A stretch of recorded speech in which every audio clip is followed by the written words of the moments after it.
Nós demos assim o pontapé inicial para entendermos algo fundamental acerca dos dons espirituais.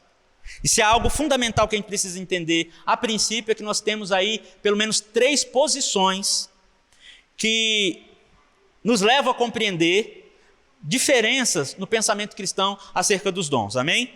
Nós temos a perspectiva cessacionista, que argumenta que os dons foram uma demanda entregue apenas aos apóstolos, para que os apóstolos lançassem os fundamentos do cristianismo e fundamentassem a igreja. Em eles cumprindo esse aspecto, então não há mais necessidade de dons. Amém? Uma perspectiva controversa, para mim muito limitante. Por quê? Porque não é o que a gente vê. O que a gente vai vendo nas Escrituras é de maneira muito clara o fato de que os dons estão aí para a edificação dos santos, conforme está descrito em Efésios. Amém? A igreja precisa continuar sendo edificada, a igreja não parou de existir. Não, o cristianismo não mudou. O cristianismo não foi acrescido nada. Não houve nenhuma nova revelação acerca do livro sagrado. As demandas continuam a mesma. Porém, a igreja continua precisando ser funcional. Amém? E é isso que significa os dons. Fazer da igreja funcional. Ela precisa funcionar. Ela precisa ser essa faculdade da vida. Amém? É aqui que nós aprendemos de fato a viver. Não, o mundo não vai ensinar você a viver. O mundo vai ensinar você a morrer. O mundo vai ensinar você a perder tempo. É isso que o mundo vai ensinar. O mundo vai ensinar você a correr atrás do vento. Não, vida você aprende na igreja. A ser homem, a ser mulher, de fato, é na igreja que você aprende. Lá fora, você não aprende nada. Então, dentro dessas 2 posições, nós ainda poderíamos incluir o pentecostalismo. Agora, a gente precisa entender uma coisa. Todo pentecostal é continuista? É. Mas o continuista não é necessariamente um pentecostal. Amém? Por aspectos muito distintos. O continuismo ensina que todos os dons extraordinários expressos na igreja, na igreja primitiva, estão disponíveis para nós hoje. É claro que a gente vai precisar de uma leitura do texto bíblico mais aprimorada para entender o que esses dons realmente significam. E é o que a gente pretende fazer nos próximos meses. Amém? Alguns continuistas são famosos, inclusive John Piper, A. Carson, Wayne Grudem, que são, digamos assim, grandes nomes da teologia contemporânea, inclusive John Piper, amém? Que surpreendentemente são continuistas. E eu quero que vocês entendam, a igreja que se reúne na Candangolândia é uma igreja pentecostal? Não! Repita comigo, a igreja na Candangolândia... Não, eu quero todo mundo falando. A igreja na Candangolândia não é pentecostal. Amém? Amém, não somos. Mas nós cremos nos dons? Cremos. Está vivo aqui o negócio. Amém? Então não existe, não tem por que nós termos essa confusão aqui. Então o que nos diferencia do movimento pentecostal? Porque ele é um continuismo acrescentado. Eles acreditam, inclusive, que o batismo com o Espírito Santo é uma segunda graça. Não, o batismo com o Espírito Santo, meu irmão, é algo que acontece no ato da conversão. Amém? No ato da conversão, você é batizado com o Espírito Santo. E se você não a recebe depois... E a evidência do dom de línguas não é evidência nenhuma, porque a maneira como esse dom é interpretado está errada biblicamente pelo movimento pentecostal. Amém? Não há nada que nos leve a crer que uma pessoa só foi salva se ela falar numa outra língua.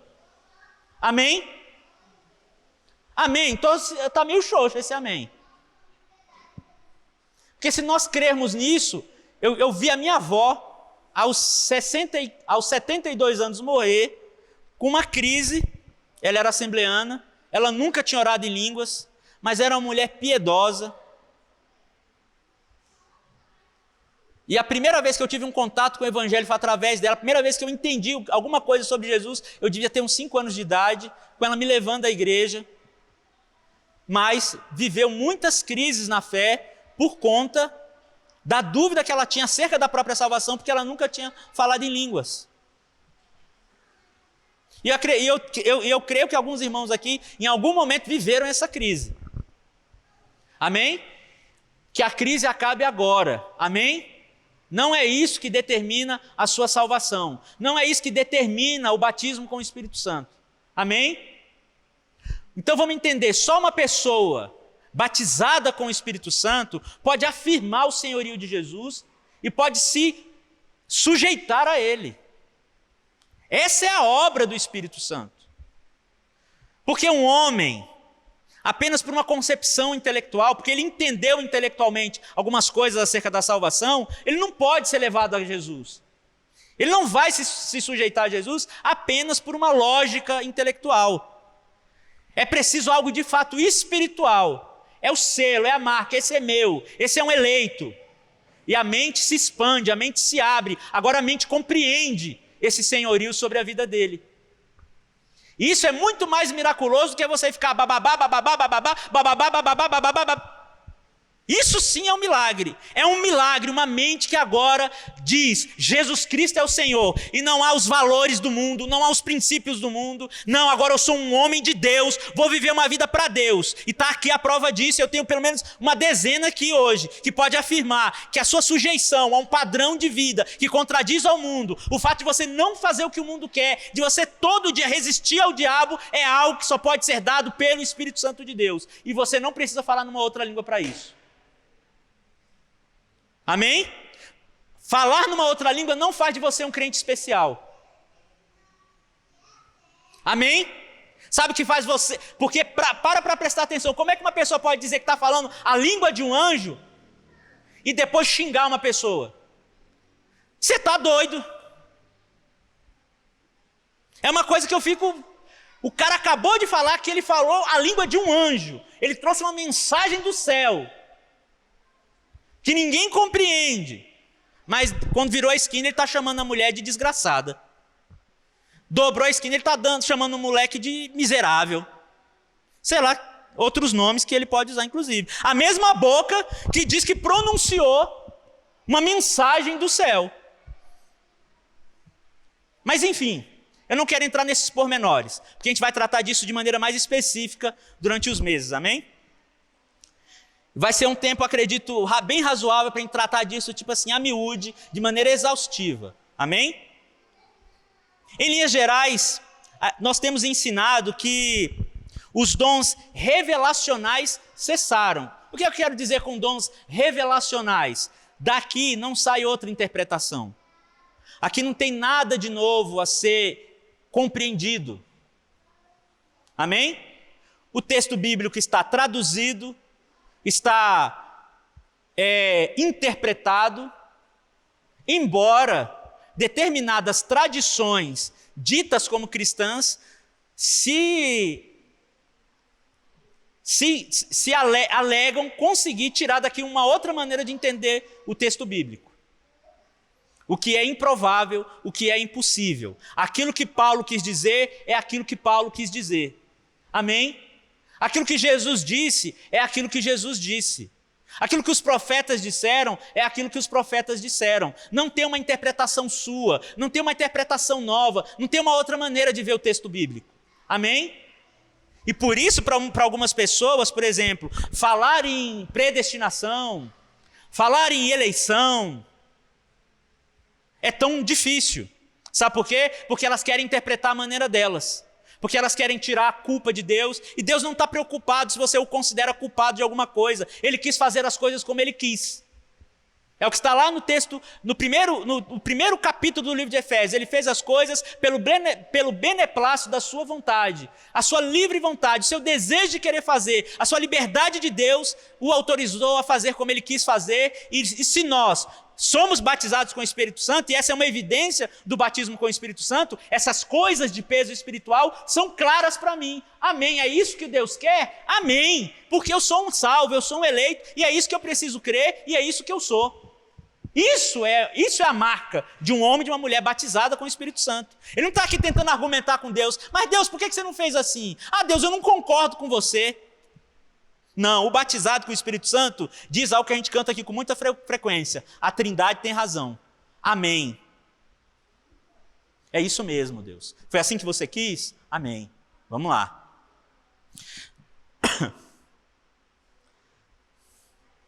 Deus já revelou tudo o que era necessário para a nossa salvação e para o nosso aperfeitamento espiritual. Está aqui no livro. Eu não preciso de mais nada que venha de nenhum homem.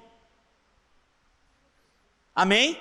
Já está escrito. E é o que a gente tem lá em 2 Timóteo 3, do 16 ao 17.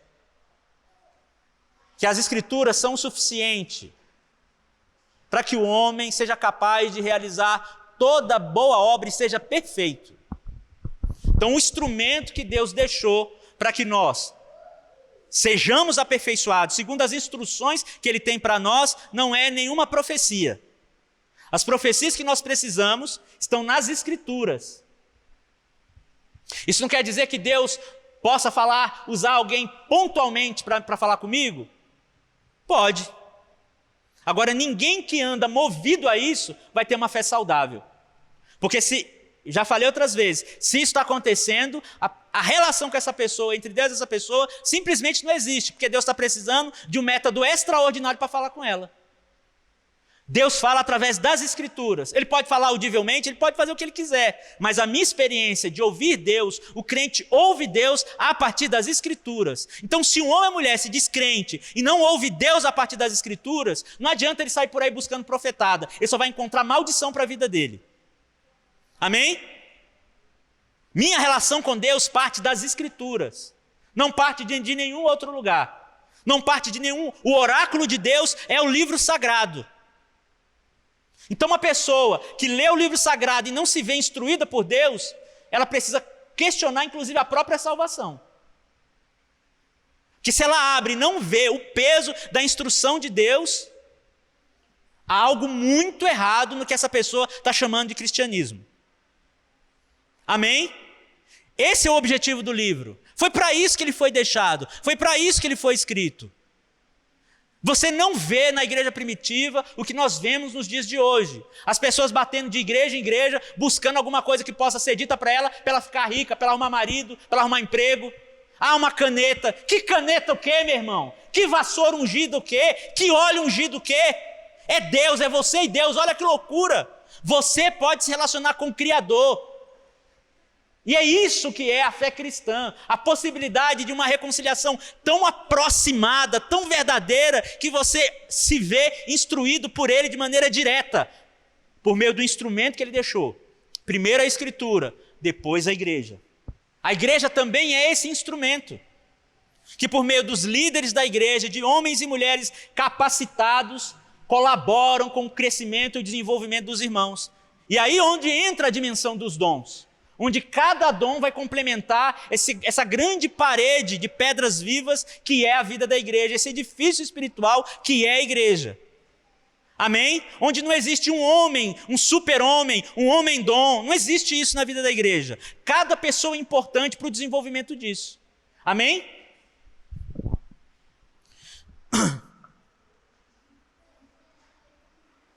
De maneira mais direta, nós tratamos na última semana do fato de que ter um dom não é sinônimo de maturidade. Amém?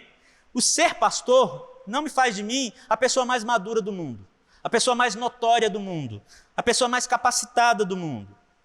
Senão a igreja, para ser igreja, bastaria ser pastor. E a igreja não é formada só de pastores. Amém? A igreja é formada de pastores, evangelistas, presbíteros, missionários, mães, pais, pessoas capacitadas em outras funções que não estão descritas necessariamente no livro sagrado. Amém?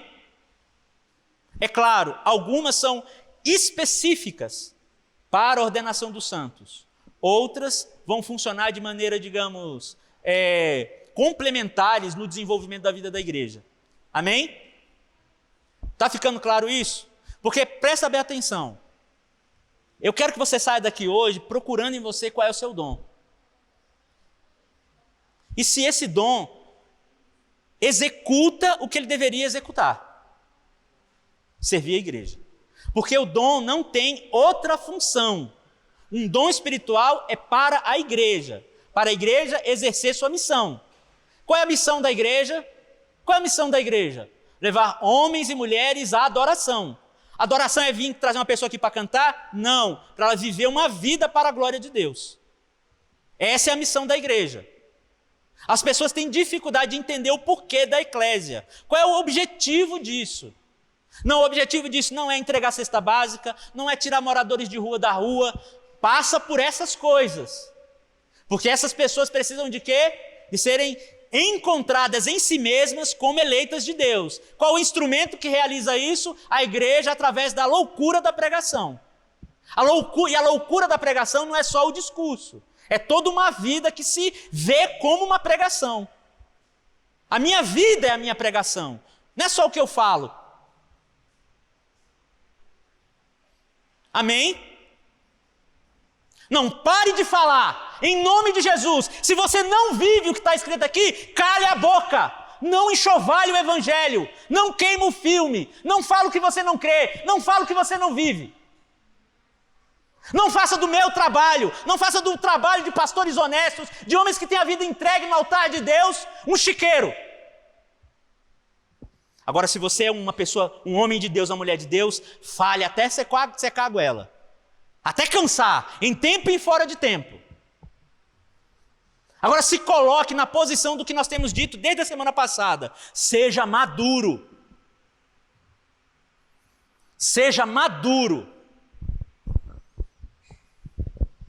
Seja maduro. Não seja infantil. Não seja criança. Não seja menino.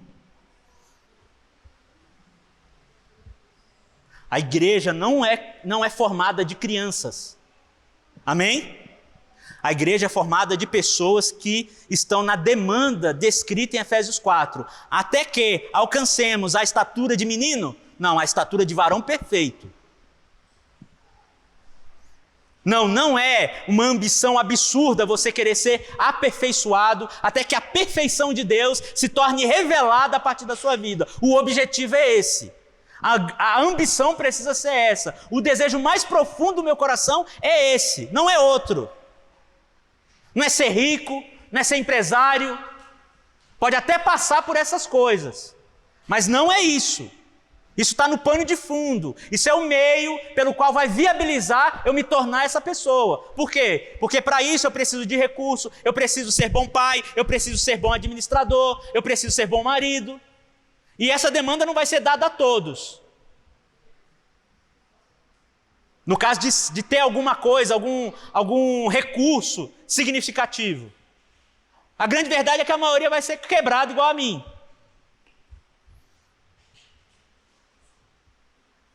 E é um lugar seguro, posso lhe garantir. Muito mais seguro.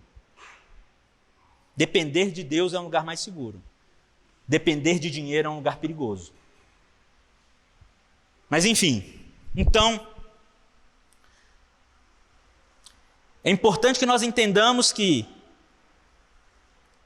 maturidade não é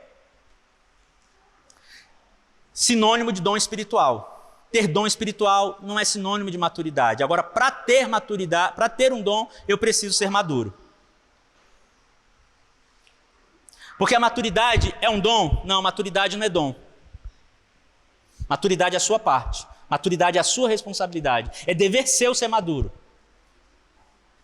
Amém? Essa é a maneira como eu reajo diante da vida e diante dos dilemas da vida. É aí que a maturidade é exercida.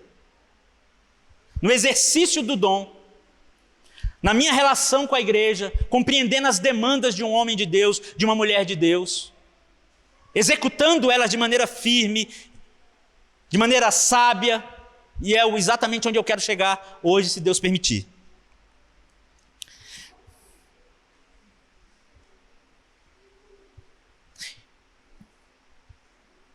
Então nós finalizamos na semana passada compreendendo que maturidade é sinônimo de termos a semelhança de Jesus evidente nas nossas vidas. A partir do quê?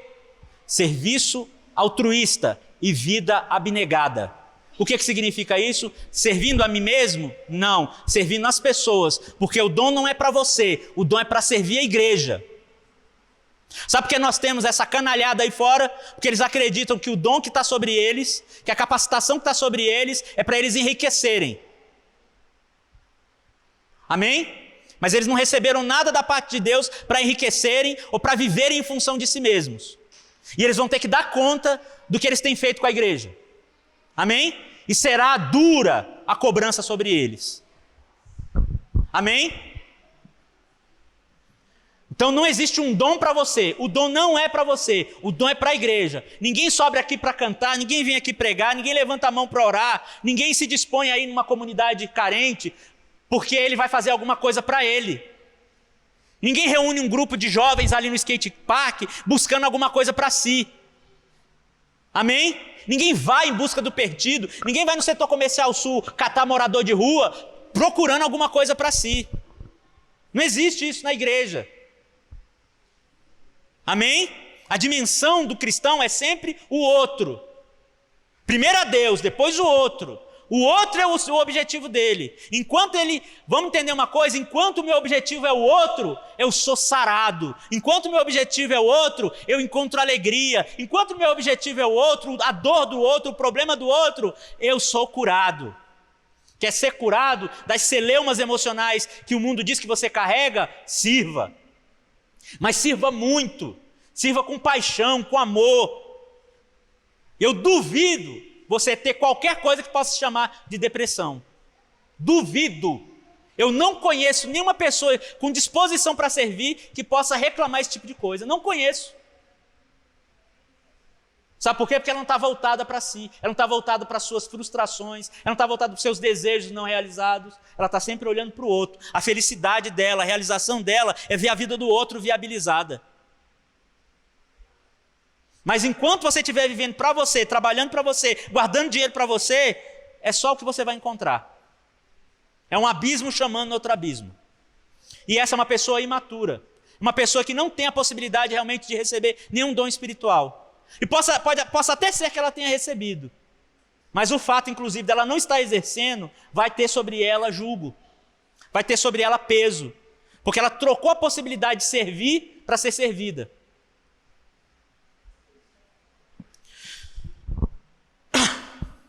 Então, abnegação, renúncia, não tem como alguém dentro da dimensão de uma vida espiritual madura viver em função de si mesmo, dos seus próprios prazeres, dos seus próprios desejos, dos seus próprios sonhos. Deixa eu te falar uma coisa, sabe o que eu quero que Deus faça com os seus sonhos? Eu quero que Ele destrua seus sonhos. Eu quero que Ele quebre cada um deles, porque seus sonhos são sinônimo de egoísmo. Seus sonhos são exemplo de ganância, de ambição. É isso que os seus sonhos são. Estou mentindo? Pare para pensar nos seus desejos. Qual deles tem realmente a ver com Deus? Tem a ver com cumprir a vontade de Deus? Nenhum. Seu desejo de ficar rico é porque você quer ficar rico. É porque você quer ter uma boa vida, mas não significa que você queira fazer disso um instrumento para a vida de ninguém. Muito menos para a igreja, muito menos para o reino de Deus. Não é verdade. Não é verdade. A sua formação acadêmica foi pensada antes de você entrar na faculdade. Não, isso aqui é uma demanda para o reino de Deus. Se não foi, é para você. Se é para você, é culto para demônios. Aquela posição que você busca na empresa, culto para demônios. Se não é um instrumento para que o reino de Deus se torne visível, é culto para demônios. É ego. Se é ego, é para demônio. E o maior demônio que existe em tudo isso é o meu próprio ego, é a minha própria vontade, é o meu próprio desejo autocentrado, o meu egoísmo, onde eu só penso em mim. E se eu penso só em mim, não houve um dom do Espírito que habitou em mim. Porque o batizado com o Espírito Santo, ele olha para o outro, ele recebeu a essência divina de Deus. Ele foi capacitado por Deus para não ser isso que o ser humano é sem Deus. E o que é o ser humano sem Deus? Uma pessoa absolutamente egoísta, autocentrada, incapacitada de renunciar qualquer coisa pelo reino de Deus. Ele só pensa em si. Como é que alguém pensando em si pode se parecer com Jesus? Qual é a demanda para ser discípulo de Jesus? Se você quer ser meu discípulo, negue-se a si mesmo.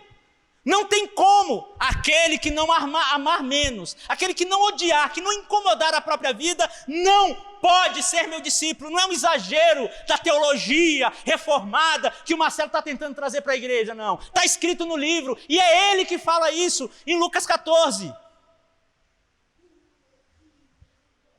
Como é que a gente pode falar em querer dom, por que determinadas coisas não acontecem na igreja? Deixa eu te falar uma coisa.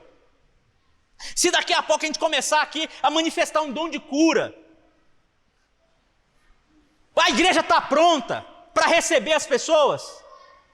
Você está pronto para ser uma dessas pessoas que vai colocar a mão nas pessoas e vai estar aqui dia e noite orando para curar a gente?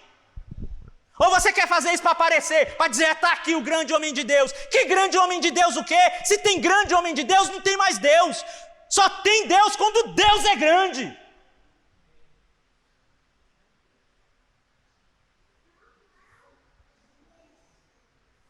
Então não olhe para a igreja tentando reprovar a igreja, porque determinadas não acontecem. Sabe por que não acontecem? Porque você não tem buscado maturidade. Sabe por que as pessoas não são curadas? Sabe por que as pessoas não são alvo da graça de Deus? Porque talvez eu não esteja cumprindo com o meu papel. Agora, se houver disposição em mim a abrir mão, está disposto a abrir mão de ganhar dinheiro para estar aqui todo dia curando gente? Deixa eu te falar, sabe o que cura uma pessoa, meu irmão? É um olhar compadecido, não é querer curar, não. É sentir a dor da pessoa. Era isso que Jesus sentia quando curava as pessoas. Ele não queria aparecer, não, ele não precisava disso, ele é Deus. Ele estava ali para isso. Agora, o que você sente quando você olha para uma pessoa enferma? O que você sente quando você vê minha esposa andando aqui nesse corredor? O que você sente quando você chega na rodoviária ou numa feira e vê um monte de gente se arrastando doente? Você já chorou por isso? Se você nunca chorou por isso, meu irmão, isso que você diz que um dia aconteceu na sua vida não é verdade, porque você só queria aparecer. Porque tem que haver compadecimento. Quantas pessoas se curvaram a Deus por conta da tua pregação? Sabe por que as pessoas não se curvaram? Porque quando você falou para elas, você não estava carregado de misericórdia. Era um número. Era algo que você queria apontar para Deus, falando assim, está vendo aí, Deus, o que eu fiz? Não, o coração punjante, a alma, sabe, abatida pela incapacidade da pessoa entender o que é salvação. É isso? É aí onde o peso da pregação é um soco no coração da outra e o Espírito Santo faz o seu trabalho. A loucura da pregação é essa. É um ser humano que não conhece o outro, está tomado de compaixão pelo outro, não entendeu o que é a salvação, porque ele não entendeu a graça, a glória de Deus nessas coisas. Maturidade.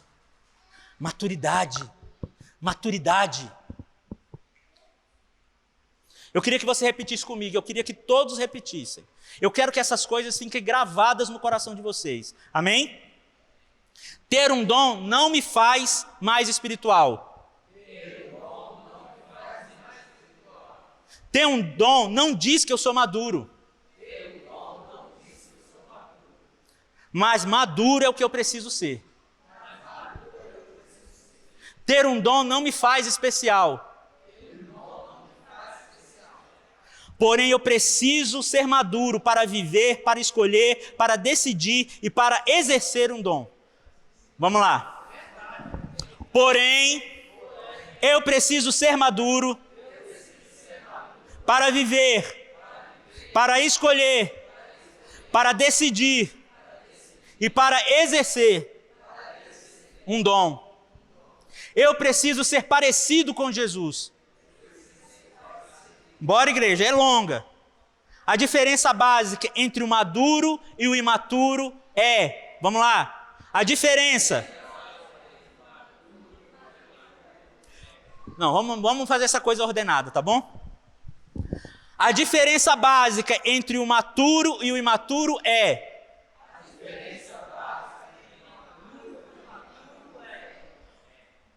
Adultos servem. Crianças são servidas. Então você será um bebê espiritual enquanto você estiver esperando a mamadeira. Enquanto você estiver esperando ser servido, é isso que a gente vai ser. Infantis, meninos na fé. Quer crescer espiritualmente? O que a igreja está precisando? Pastor, me ajuda a entender onde é que eu me encaixo, onde é que eu sou útil. Vamos aqui orar, pastor, porque eu preciso entender que dom Deus tem para mim. Eu tenho algumas coisas no meu coração que eu gostaria de fazer. Me ajuda a entender se não é algo, sabe, apenas uma vontade minha. Não, meu filho, vem aqui, vamos orar. Vamos buscar isso junto. Vamos aqui ler algumas coisas. Vamos aqui fazer alguns dias de jejum. Não, as pessoas querem que, tipo assim, que um dia ela acha que ela tem um coração bom. Ela não é assim, meu irmão, porque você não tem um coração bom. Eu não tenho um coração bom. É preciso da ação de Deus, é algo espiritual. Eu vejo as pessoas querendo algo espiritual, mas elas não estão olhando para isso.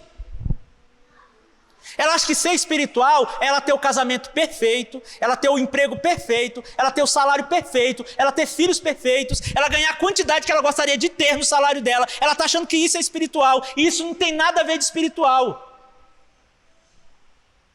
Isso será espiritual quando você antes entender a sua função no reino de Deus, porque você vai entender que todas essas coisas são ferramentas para você exercer sua missão.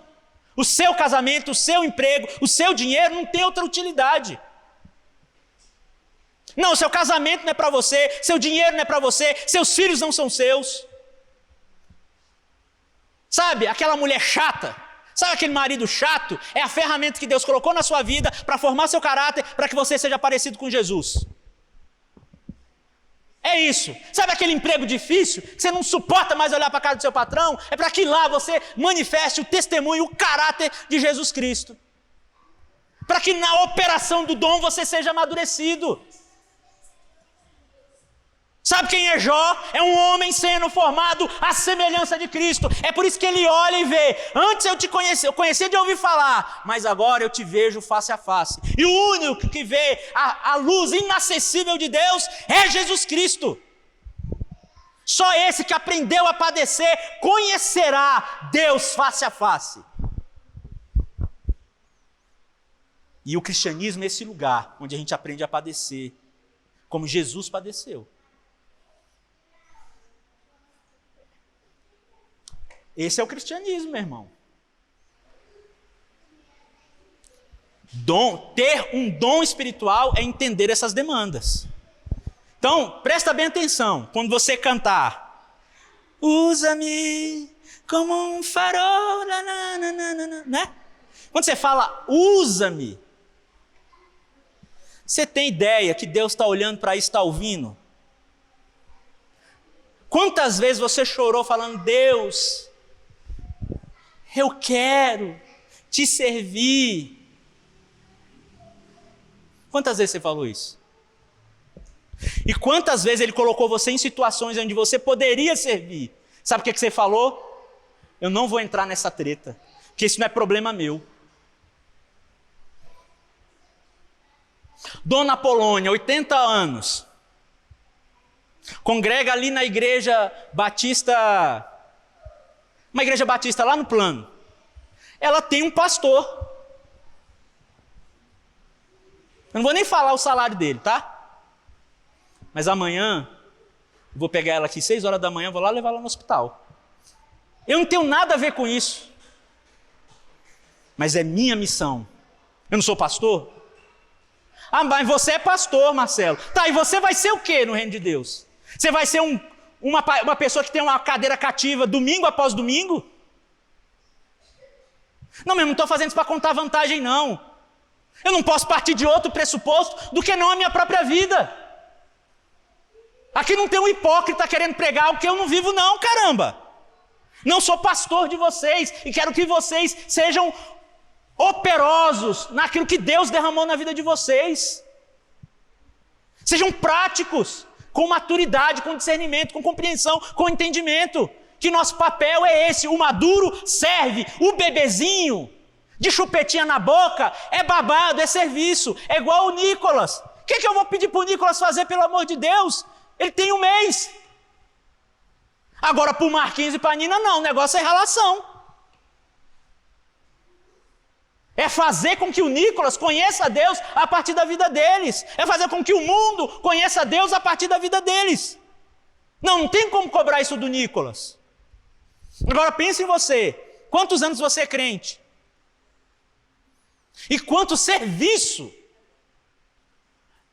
pode ser apresentado nesse momento como demanda de uma pessoa que entendeu o que é maturidade?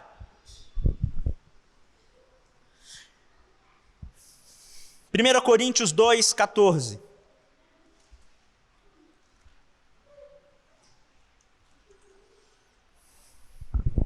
Maturidade, igreja, maturidade, está na hora de crescer, amadurecer. Você recebeu sobre a sua vida a maior riqueza que se pode conhecer, o Espírito Santo de Deus. 1 Coríntios, eu que estou errado aqui. 2:14.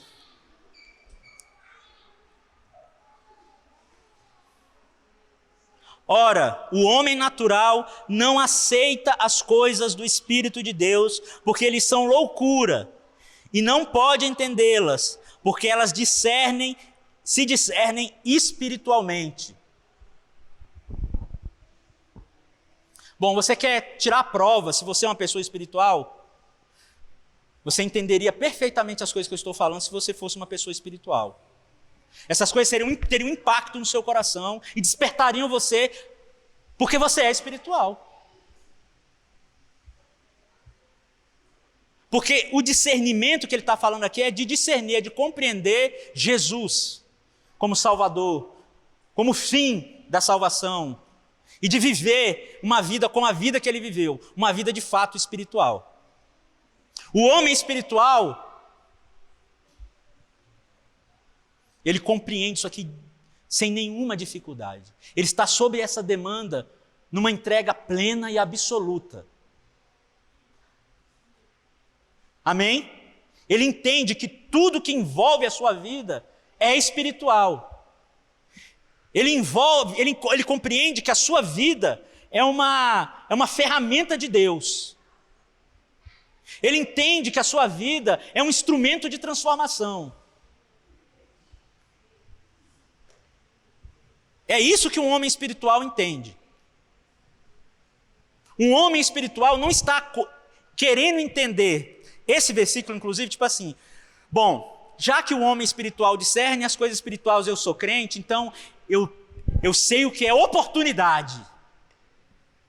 Não, para entender isso, você não precisa de ser crente. Amém? Não é disso que o texto está falando. O texto está falando de coisa espiritual.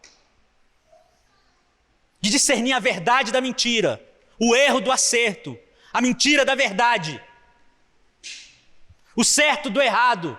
Não, isso aqui não agrada a Deus e eu não vou fazer. Não, é sinônimo de prejuízo. Eu não vou conseguir o que eu preciso para chegar onde eu quero, fazendo isso que é errado, então não faço. Por quê? Porque isso aqui é um discernimento espiritual.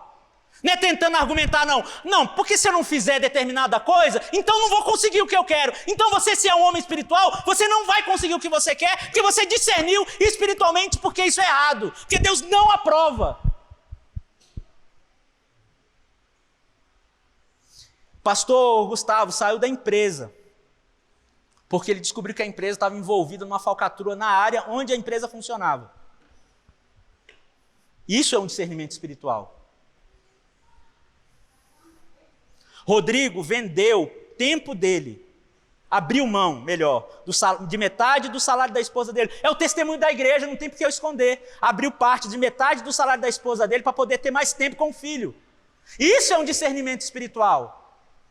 Laís está buscando uma maneira de trazer para a casa dela ferramentas onde ela possa educar a filha sem que ela seja intoxicada pelo mundo. Amém, igreja? Maturidade e discernimento. Não existe nem a menor possibilidade de eu me dizer crente se eu não consigo discernir determinadas coisas. Não, meu irmão, se você foi batizado com o Espírito Santo, não, você pode falar na língua que você quiser, mas isso não diz nada para mim. Amém? Nada. Não tem nada de espiritual nisso. Absolutamente nada. Sabe o que é um homem espiritual, uma mulher espiritual que é capaz de abrir mão de dinheiro, e muito dinheiro, para criar o filho como um filho tem que ser criado, de não se envolver com uma falcatrua, só porque é o emprego dele, é o ganha-pão dele, sustenta a família dele, mas ele abre mão, para ele não tem problema levar prejuízo, contanto que ele esteja fazendo aquilo que agrada a Deus. Isso é espiritual.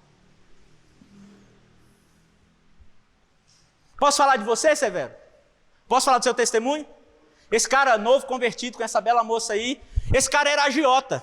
Aí um Deus falou com ele assim, vem. Ele falou, como? Para com isso, você vai vender churros. Amém? Esse cara ganhava R$15 uma semana. É o testemunho de alguém que ouviu. Isso é o batismo com o Espírito Santo. Aleluia! Por que ninguém diz glória a Deus agora? Essa é a obra do Espírito Santo, meu irmão. Aleluia, glória a Deus, aleluia, glória a Deus. Isso é um homem batizado com o Espírito Santo. Esse é o tipo de vida que Deus quer. Esse é o tipo de homem que Deus quer gerar. Não é alguém querendo buscar alguma maneira de tirar o que Deus falou que eu não posso tirar e nem fazer o que eu não posso fazer. Só porque parece. O que parece santo não é santo. O que é santo é. Tudo que é verdadeiro, tudo que é virtuoso, tudo que é puro, tudo que é reto, não é o que parece não, cara. As coisas no reino de Deus não parecem, elas são. Vai entrar num relacionamento que parece o quê? Porque o cara, não, um dia ele vai mudar, ele não vai mudar. Ele não vai mudar. Sabe por quê? Porque para ele mudar não depende de você.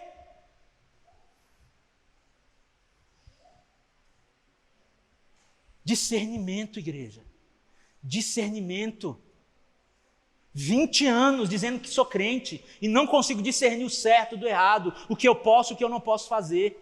Como é que eu posso falar em dom espiritual dessa maneira? Que Deus me usou para alguma coisa? Não, estou prestando um desserviço à igreja. Eu estou defamando, estou enxovalhando o reino de Deus. Estou queimando o filme.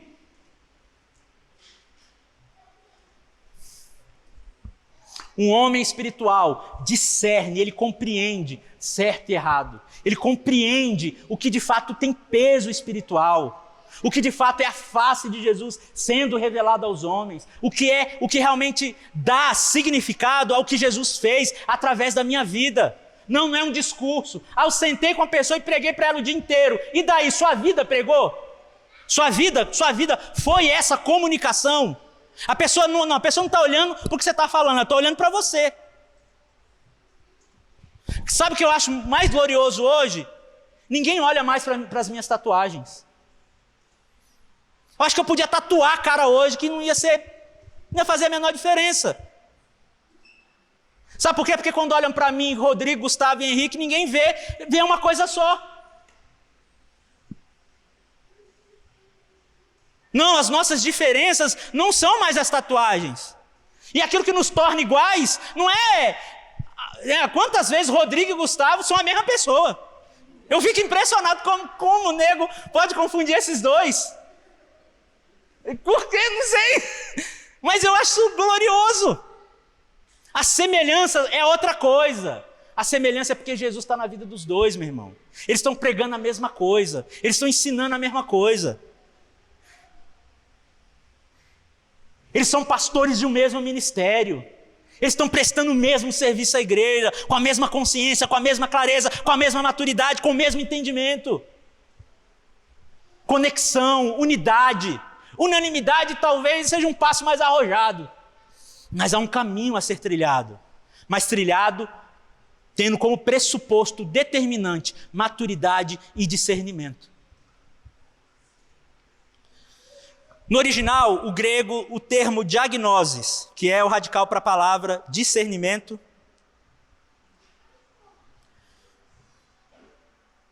ela quer determinar exatamente isso, um diagnóstico. Significa traçar o perfil de algo ou de alguém. O diagnóstico não é traçado baseado na aparência. Amém? Quando um diagnóstico é trazido acerca de uma doença, o que é que preciso fazer? Vamos para o microscópio, vamos analisar isso nas menores partículas. Vamos analisar isso detalhadamente. E é isso que eu quero que vocês entendam. De fato, o discernimento, ao contrário da maturidade, maturidade é uma reação minha, amém? É uma ação minha. Agora, o discernimento não, ele é despertado pelo Espírito. Amém? É um dom, mas é um dom que em recebendo, a partir da ação do Espírito Santo sobre a minha vida, ele é desenvolvido. Lembra que nós falamos? A fé precisa ser desenvolvida. A fé está em processo. Eu recebo a fé, mas ela é desenvolvida, ela amadurece. A mesma coisa em relação ao discernimento. Eu recebi essa capacidade do alto em ir. Assim como um pesquisador vai para o microscópio, buscando nas menores partículas entender aquilo. Sendo me dado esse microscópio agora, entregue na minha mão, mas sou eu que vou lá, ó. Então é um dom, mas é também uma disciplina. Então posso dizer que, de certa forma, o discernimento é uma disciplina espiritual, que é uma das coisas que a gente vai tratar lá adiante. Porque não adianta falar em dom espiritual se a pessoa não tem uma prática de disciplina espiritual. Ela quer um dom, ela busca um dom, como? Sentado no sofá, comendo pipoca. Correndo atrás do vento, correndo atrás de dinheiro, servindo a mamão. Esquece. Sabe o que eu acho surpreendente? E eu tenho que falar isso, porque chega a me comover. Rodrigo, Henrique e Gustavo, eles trabalham. Não é que um pastor não trabalha, amém? Mas eles trabalham secularmente e executam a função de pastor deles. E eles vêm de uma rotina exaustiva. Esses caras trabalham muito, mas muito mesmo. Mas não tem uma demanda que não seja entregue deles, da minha parte para eles, que não seja cumprida. E às vezes é uma pipinosa daquelas. É cabalmente cumprida. E se você perguntar para eles qual é a coisa mais importante na vida deles, qual é a coisa mais importante na sua vida, filho? Qual é a coisa mais importante na sua vida?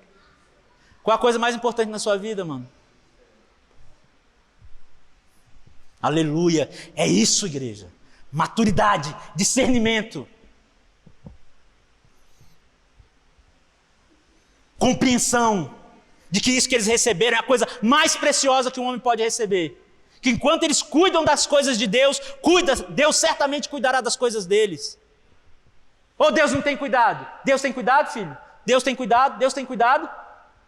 Duvido que Deus não tenha cuidado. Porque Deus cuida de mim, por que não cuida deles? Deus cuida de você?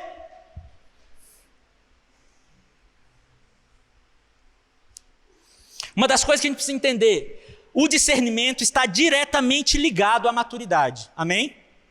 Eu posso até dizer que o sintoma... Eu estou terminando, igreja. Tenha um pouquinho de paciência comigo hoje.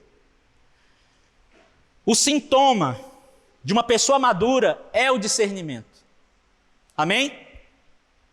Você quer entender se uma pessoa realmente é madura? É quando ela consegue olhar para as coisas e tirar de lá um diagnóstico claro do que é certo, do que é errado, do que pode, do que não pode, do que é e do que não é, do que é verdadeiro, do que é mentiroso. Amém? Visão espiritual não é ver capeta, não é ver anjo. Eu conheço um monte de gente que vê capeta e vê anjo, mas não vê gente. Ela passa por um mendigo, ela faz de conta que não vê. Mas se você perguntar para ela, eu vi um anjo.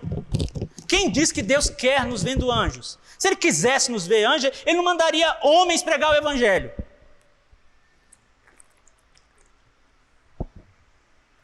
Ele mandaria os anjos fazerem isso. Mas essa demanda gloriosa é nossa. Discernimento espiritual é perceber qual é a vontade de Deus. Não, esquece a sua vontade acerca de discernimento espiritual. O discernimento espiritual vai sempre me levar a compreender não o meu desejo, não o que eu quero, não o que eu julgo necessário, mas sempre o que Deus quer. Então uma pessoa que está sempre colocando em primeira instância o que ela quer, o que ela deseja, o que ela julga necessário, ela não é madura e não tem o menor discernimento espiritual. Embora essa possa parecer uma demanda apenas para pastores, mas como eu já falei, essas demandas são necessárias no serviço pastoral, mas elas são necessárias e estão acessíveis a todo crente. Amém? Isso não é coisa para gurus, para super crentes, para pessoas super espirituais. Não.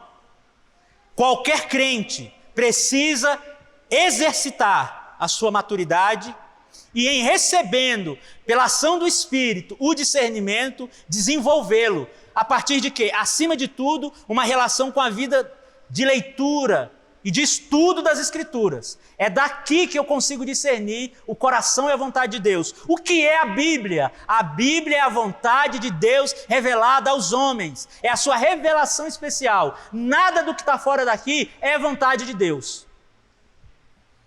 Para me entender a vontade de Deus, eu preciso estar diretamente relacionado a esse livro, profundamente relacionado a esse livro, buscando entender cada página, cada máxima desse livro, cada ponto, cada tio, de maneira clara, objetiva e prática. Não é conceitual, não é como alguns ensinam por aí. Não, a Bíblia não ensina certo e errado, a Bíblia ensina princípios. Mentira do diabo, é uma doutrina do inferno. A Bíblia determina o que é a vontade dele e o que não é a vontade dele. O que é a vontade dele é o certo, o que não é a vontade dele é errado. Simples assim. E é isso que me leva para uma medida de discernimento cada vez mais clara, cada vez mais prática. Amém?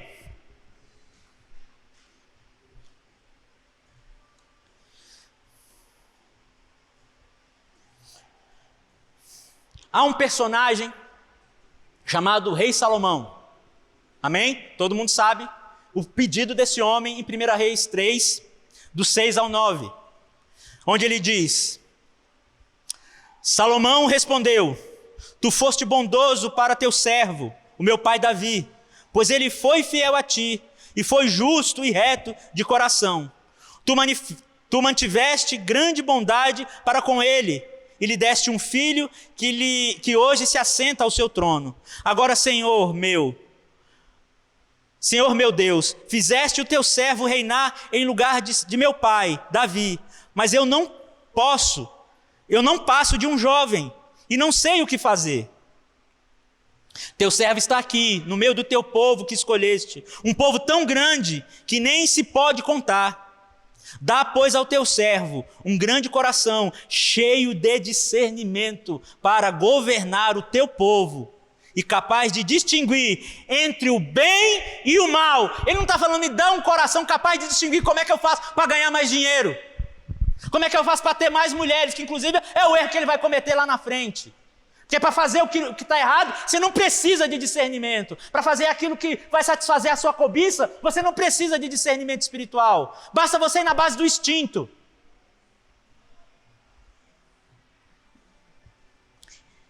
E aí o próprio Deus responde a ele em 1 Reis 3, do 11 ao 12. E disse-lhe Deus, portanto, pedisse isso, e não pediste para ti muitos dias, nem pediste para ti riquezas, nem pediste para ti a vida de teus inimigos. Ele podia ter pedido tudo, ele podia ter pedido qualquer coisa, mas ele pediu discernimento. E esse discernimento no hebraico significa um coração capaz de ouvir a Deus, um coração capaz de ouvir não a minha vontade, mas a vontade de Deus. É uma relação direta com a obediência à lei, tendo a lei como moldura. A lei do Senhor, o conselho do Senhor, os preceitos do Senhor, os valores do reino de Deus, os princípios do reino de Deus. Era disso que ele fala: Senhor, traz isso à minha memória, que todas as minhas decisões para governar o teu povo seja baseado nisso. Eu sou pastor, meu irmão, e eu gosto de gente. Se eu disser que eu não queria isso aqui lotado, eu vou estar mentindo. Mas eu não vou fazer qualquer coisa para ter isso aqui, cheio de gente. É preciso de sabedoria, é preciso de discernimento, é preciso ter a lei de Deus como princípio para ganhar cada um de vocês. Para cuidar de cada um de vocês. Para manter a vida de vocês alimentada com aquilo que é certo e apontando para aquilo que é errado. Amém? Não. Crescer a qualquer custo? Não. Crescer negando a verdade? Não. Não, a lei, os preceitos do reino de Deus, os valores do reino de Deus, aquilo que Deus considera certo e aquilo que Deus julga errado, como base, como meio de chegar até as pessoas. Quantos casais chegam aqui e eu falo o seguinte: do jeito que está, não pode. Estou mentindo? Desse jeito, não. Vamos corrigir? Ah, pastor, você está sendo radical demais. Hasta la vista. Arrivederci. Tchau. Não tem problema. Eu não vou negociar. Não porque esse seja o pior pecado, mas é porque é o mais frequente. Não, porque as pessoas estão sendo chamadas para a salvação. Para um caminho de discernimento, de maturidade. Amém? De entender que um relacionamento não é nutrido pelo meu impulso, pelo meu ímpeto, pelo meu desejo. Não, o relacionamento é mantido, antes de qualquer coisa, por amor a Deus. Não de tesão. Tesão não mantém relacionamento. Mas esse homem, lá no Salmo 72, do 1 ao 4, ele revela qual é a base, qual é o significado, qual é o sentido do seu pedido a Deus. Tem uma base. E é surpreendente que seja justamente Salomão a fazer esse pedido e os motivos dele. Então deixa eu te entender uma coisa. Se você pede sabedoria a Deus, pensa aí nos motivos pelos quais você tem pedido sabedoria a Deus. Sabedoria para fazer negócio? Sabedoria para ganhar dinheiro? Sabedoria para ter senso administrativo? A ordem está errada. A ordem está errada. Vamos entender aqui quais são os aspectos que envolvem o pedido de Salomão. Ó Deus, dá ao rei os teus juízos e a tua justiça ao filho do rei. Ele está fazendo uma menção a Davi e a ele. Embora esse texto também possa ser interpretado como uma relação ao próprio Jesus, mas aqui ele está falando diretamente da relação entre ele e o Pai, a gente pode entender dessa maneira. Ele julgará o teu povo com justiça, e os teus pobres com juízo. Os montes trarão a paz ao povo, e os outreiros a justiça. Julgará os aflitos do povo, salvará os filhos do necessitado, e quebrantará o opressor. Esse homem estava pedindo um pedido de sabedoria a Deus, ele estava pedindo discernimento a Deus para exercer justiça. Para exercer justiça. Então, se aquilo que você chama de um pedido a Deus por sabedoria, sabe por que você não recebe? Porque não é para isso que você quer sabedoria, não é para isso que você quer discernimento. Agora, porque isso aqui é coisa espiritual. Sabe por que tem homem rico que não é crente? Sabe por que tem gente que não é crente e se julga feliz? Que diz até que não precisa de Deus? Porque os valores dela não estão baseados nisso aqui. O que ela está chamando de sabedoria, o que ela está chamando de felicidade, o que ela está chamando de bem-estar, o que ela está chamando de qualidade de vida, não tem nada a ver com Deus.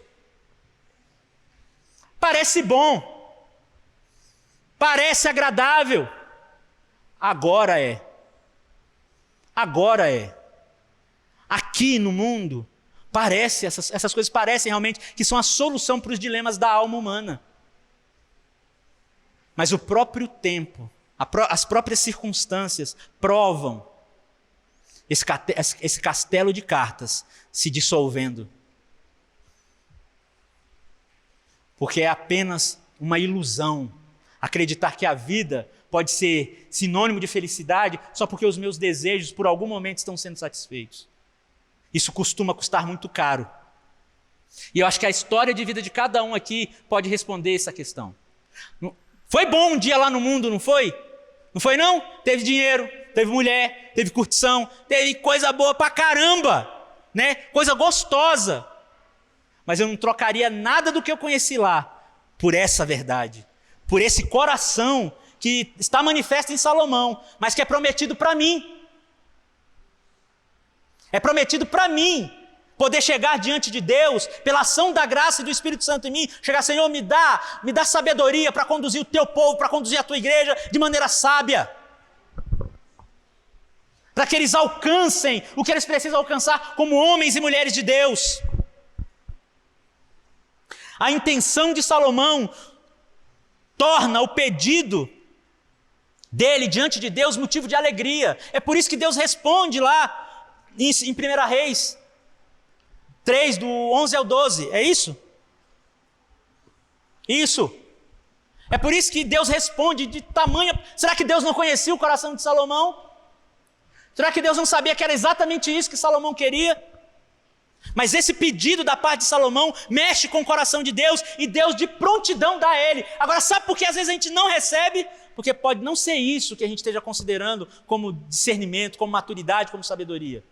Não é necessariamente um coração que ouça a Deus, é um coração que ouça a si mesmo, é um coração que ouça os seus próprios desejos, seus próprios ímpetos, seu próprio impulso, sua própria vontade, sua própria vaidade, sua própria ganância, sua própria ambição, seu próprio egoísmo, sua própria avareza.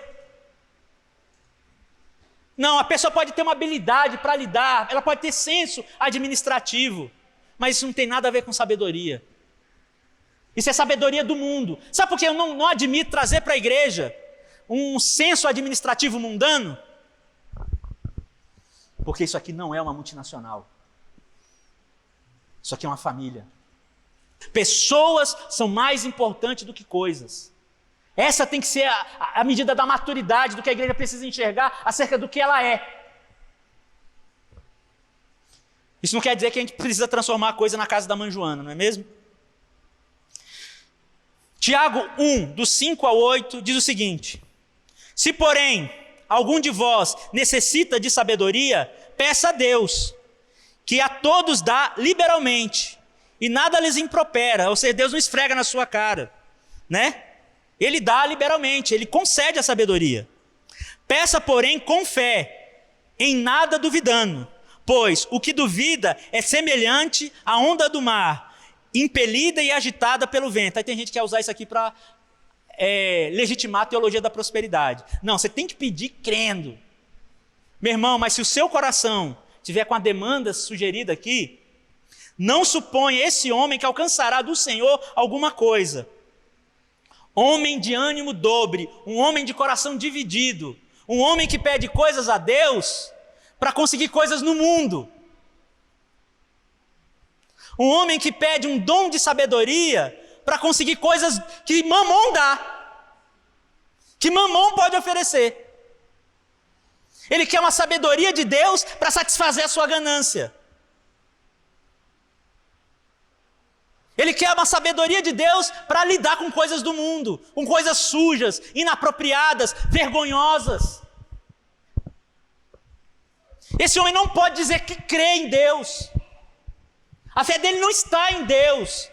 Ele, na verdade, quer manipular Deus. É disso que esse versículo está falando.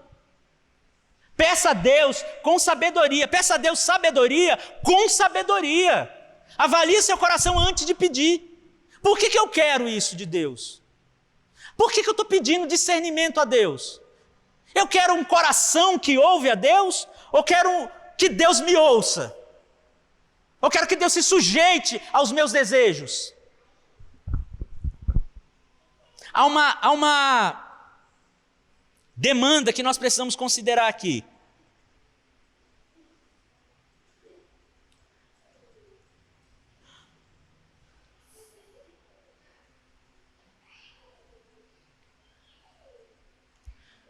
Peça a Deus, porém com fé. O que é fé?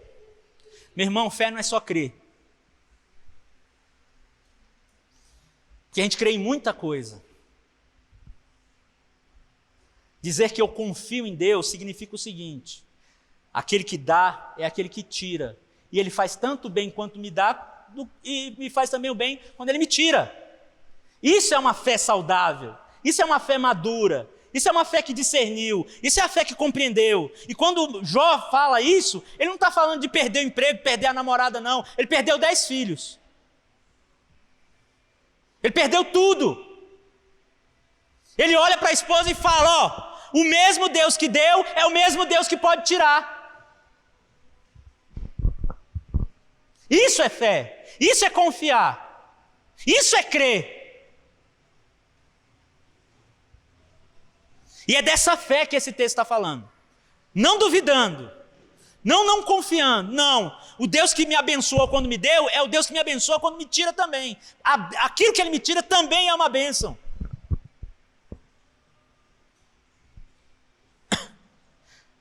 Pois o que duvida é semelhante à onda do mar, impelida e agitada pelo vento, impelida pelas circunstâncias e pelo tipo de coisa que se ensina por aí.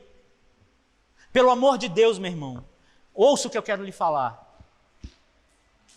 O tipo de coisa que tem sido ensinada aí. E eu fico surpreendido. Tem pessoas que ouvem o que a gente ensina aqui.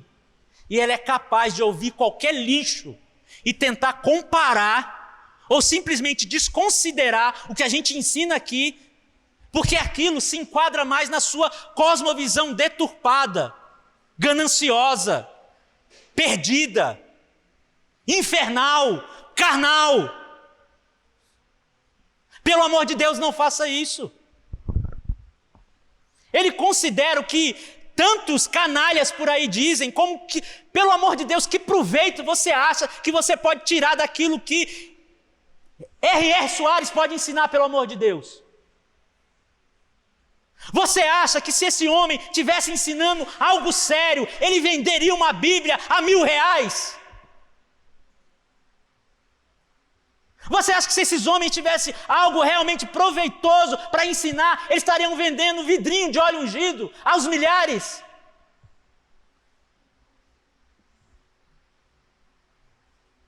É isso mesmo que a gente está crendo? É isso mesmo que eu estou chamando de maturidade espiritual? Será que a Bíblia não está sendo clara? Se a Bíblia não está sendo clara, está lhe faltando sabedoria, está lhe faltando maturidade, está lhe faltando discernimento, e não há um dom que possa estar manifesto na sua vida se essas coisas não lhe são claras. Onde está a operação do batismo com o Espírito Santo? Fazendo essas verdades gritarem dentro de você, fazendo essas verdades serem o firme fundamento da sua fé, da sua caminhada. Como é que uma pessoa pode ouvir René Terranova, Robson Rodovalho e acreditar que tem alguma coisa com o que está sendo ensinado aqui? Ah, porque tem uma massa lá com eles? Foi como eu falei, eu posso até crer que tem gente salva lá, mas permanecer lá eu duvido. Como salvo, eu não creio. Permanecer lá como salvo, entendendo o que está sendo lido aqui, eu não posso crer. Porque são pessoas inflamadas pela vaidade, são pessoas inflamadas pela cobiça, são pessoas tentando usar Deus para conseguir coisas. São pessoas buscando o entendimento com o coração dividido. Tentando usar Deus para conseguir coisas no mundo. Não para viver uma vida espiritual. Não para ser uma ferramenta no reino de Deus. Falo sem nenhum medo. Porque vocês sabem que é verdade. Porque senão vocês estariam lá.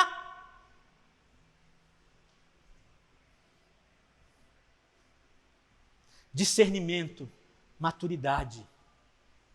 Não há como viver uma realidade onde um dom espiritual me foi entregue e ele possa ser operado sem discernimento e sem maturidade. Sem discernir espiritualmente o que de fato é espiritual. Sem entender o valor e o peso dessas coisas.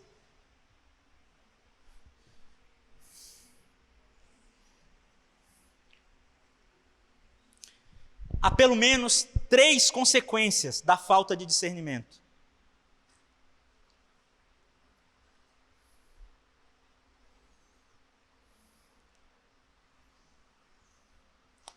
Aliás, até agora, eu quero fechar aqui e já terminar, amém?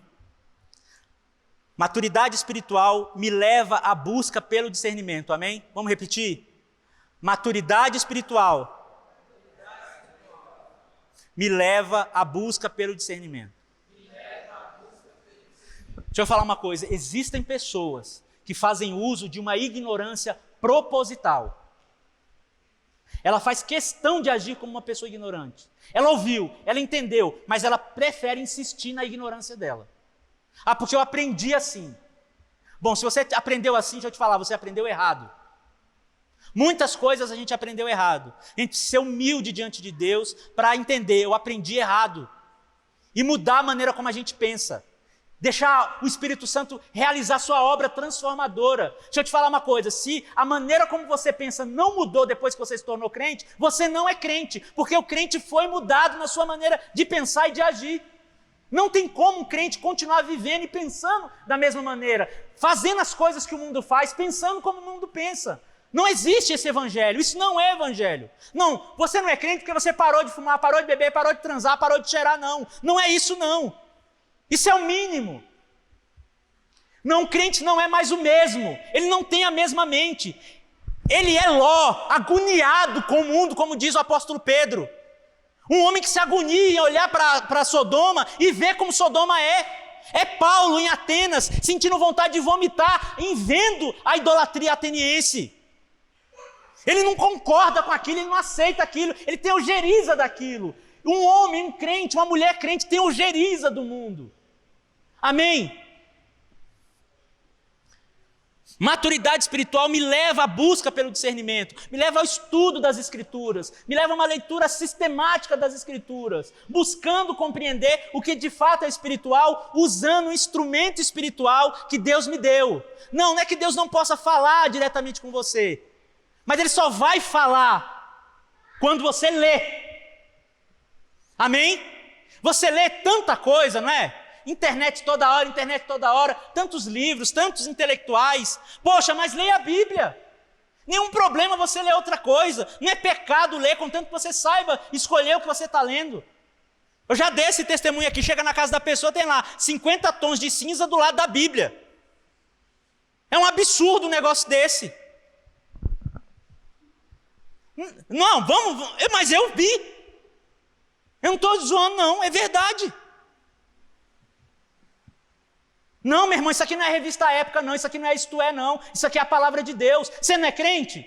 Então o que você precisa para se habilitar como crente, para ter discernimento e maturidade, é ler o livro sagrado. É sim, é orar, é jejuar, é ter uma vida de prática de disciplina espiritual contundente, presente, mas também ler esse livro. A minha motivação nessa busca precisa ser genuína e íntegra. Foi o exemplo que eu trouxe de Salomão. Ele pode ter se perdido depois, mas quando ele está diante de Deus fazendo esse pedido, ele está sendo honesto. E Deus deu a ele por conta da honestidade que Deus viu nesse pedido. Nós não podemos fazer como é descrito em Tiago, querendo servir a Deus para conseguir coisas no mundo. Pedindo sabedoria a Deus para ser habilidoso, para ser o bambambam no mundo. Não, meu irmão, o sábio, geralmente, quando ele está cheio da sabedoria de Deus, ele vai ser escarrado pelo mundo. Ele não vai ser aplaudido pelo mundo. Porque não foi isso que aconteceu com Jesus, não foi isso que aconteceu com Paulo. Não foi isso que aconteceu com nenhum apóstolo, não foi o que aconteceu com nenhum profeta nas Escrituras. Homens carregados de sabedoria divina. Antes do dom, eu preciso exercer maturidade e discernimento. E eu termino por aqui. Gostaria só de ler um texto, terminando. 1 João 4, do 1 ao 6.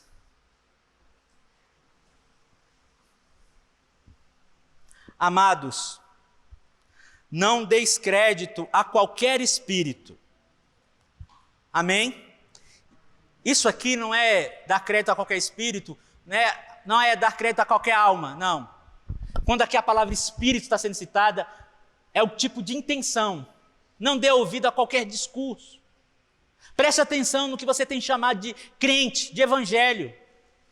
Quando você sai daqui, quando você liga seu carro, meu irmão, eu fico aterrorizado. Porque só tem URD no rádio o dia todo. Parece que os caras compraram a rede Gênesis toda. todo o tempo da Rede Gênesis. Não tem uma rádio evangélica que você possa ouvir confiadamente. Não tem nada que preste, nada. Uma música ou outra ainda salva. Mas o que é dito nas rádios não vale lixo. Não vale nada. O quem você está chamando de pastor? Ah, porque é pastor. Pastor de onde? Pastor como? Pastor por quê? É desse jeito sim. Não é porque o cara é pastor que ele é pastor, não. O que faz um pastor não é ele falar que ele é pastor. Pastor de onde? Questione, seja bereano. Esses homens, os bereanos, eles não questionaram qualquer cara, não. Eles questionaram foi Paulo. Deixa eu ver, Paulo, o que você está falando aí? Está escrito. É isso que é uma pessoa que busca discernimento. Você tem autoridade para fazer isso comigo, para fazer com o William, para fazer com o Rodrigo, para fazer com o Henrique, para fazer com o Gustavo. Faça, você tem o direito, eu te dou o direito de pegar a Bíblia e falar, Marcelo, peraí, isso aí não está escrito não. Tá não. Você tem toda a autoridade para fazer isso comigo. Só seja amoroso. Nisso, provai os espíritos, se procedem de Deus, porque muitos falsos profetas têm saído pelo mundo afora. Pegue o livro, é aqui que começa. Não é no que ele tá, é legal o que ele está falando? Pode ser muito agradável. Geralmente, a coisa muito agradável é duvidosa. O objetivo das Escrituras não é ser agradável, é transformar a nossa vida. E vamos entender que o tipo de pessoa que nós somos, para transformar a nossa vida, é preciso de força. E Deus não vai poupar força para nos mudar. Amém? Ele nos quer transformados, Ele nos quer salvos, Ele nos quer santificados, Ele nos quer a semelhança dEle revelada ao mundo. Nisto, conheceis o Espírito de Deus. Todo espírito que confessa que Jesus Cristo veio em carne é de Deus. O que isso quer dizer aqui? O fundo da pregação de um pastor, de um homem de Deus, não é receita de bolo para ficar rico. Não é curandeirismo. Amém? Não, Jesus Cristo, Deus revelado aos homens, veio ao mundo, pisou no nosso chão, comeu da nossa comida, foi morto, crucificado e ressurreto ao terceiro dia. É isso que o homem de Deus prega. É isso o fundo da pregação. Ele veio manifestar a sua misericórdia a homens pecadores e resgatá-los da morte. Esse é o fundo da pregação. Não é cura.